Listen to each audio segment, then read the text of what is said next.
సముద్రంలో గల్లంతైన 6 మత్స్యకారుల కోసం గాలింపు చర్యలు రెండో రోజు కొనసాగుతున్నాయి.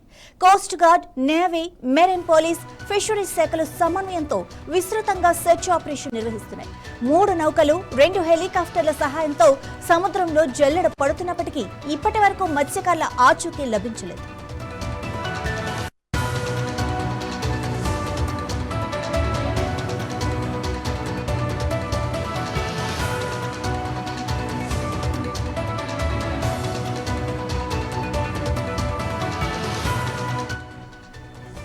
గంగవరం తీరానికి దక్షిణాన సుమారు 5 మైళ్ల దూరంలో ప్రమాదం జరిగి ఉండొచ్చని అధికారులు భావిస్తున్నారు. అయితే ప్రతికూల వాతావరణం, అలల ఉధృతి కారణంగా రెస్క్యూ ఆపరేషన్ కు ఆటంకాలు ఎదురవుతున్నాయి. మరోవైపు గల్లంతైన మత్స్యకారుల కుటుంబ సభ్యులు తీవ్ర ఆందోళనలో ఉన్నారు.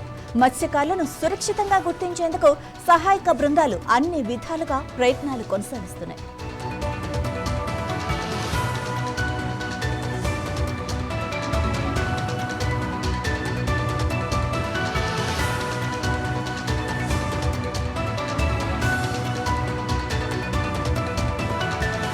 మత్స్యకారుల పట్ల, పేదల పట్ల చిత్తశుద్ధి లేదా ఈ ప్రభుత్వానికి? ఇంత నిర్లక్ష్యంగా ఉండడం ఏంటి?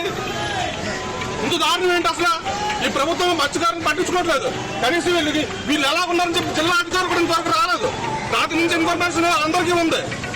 జిల్లా జేడీ కొత్త జేడీ నిన్ను జాయిన్ అయ్యారు. నిన్ను జాయిన్ అయిన తర్వాత వాళ్ళకి ఏం పని? ముఖ్యమంత్రి గారు వస్తే, లేకపోతే డిప్యూటీ సీఎం గారు వస్తే వాళ్ళకి ప్రోటోకాల్ డ్యూటీలు చేయడం తప్ప వీళ్ళకి ఏం పని ఉంది? ఆక్వాకల్చర్ లేదు, ఓన్లీ ఫిషింగ్ హార్బర్ తప్ప. ఫిషింగ్ హార్బర్లు 50 వేల మంది బతుకుతుంటారు. ఈ ఫిషింగ్ హార్బర్ తప్ప ఏం పని ఉంది?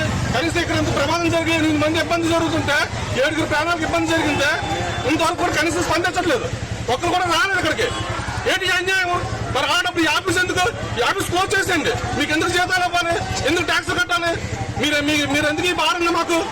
అంటే ప్రమాదం జరిగి మనుషులకు అల్లంతా అయిపోయి కుటుంబాలు ఏడుస్తుంటా, తల్లి పట్టణంతో వచ్చి ఇక్కడ ఏడుస్తుంటే మీకు కనిపించట్లేదా?